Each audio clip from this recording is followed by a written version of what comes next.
Savol. Assalomu alaykum ustoz. Alloh tillarni salomat qilsin. Mening 3 savolim bor. Birinchi. Mening shaxsan o'zimning 20 ming dollarim bor edi.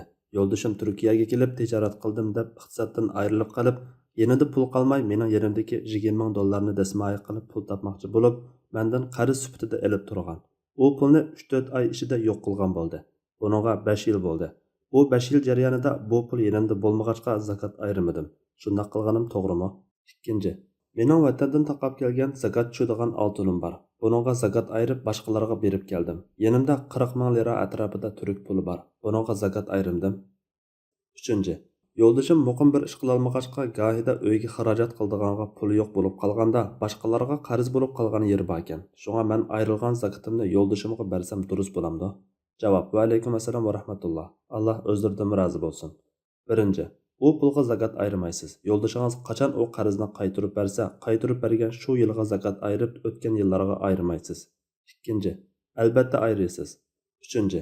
Ayoli zakatini kambag'al eriga bersa bo'ladi. Chunki Rasululloh sallallohu alayhi va sallam Ibn Mas'ud radhiyallohu anhuning ayolining eriga sadaqa berish haqidagi savoliga uninga 2 ajr bo'ladi. Biri sil rahim qilganlikning ajri, yana biri sadiq qilganlikning ajri deb javob bergan.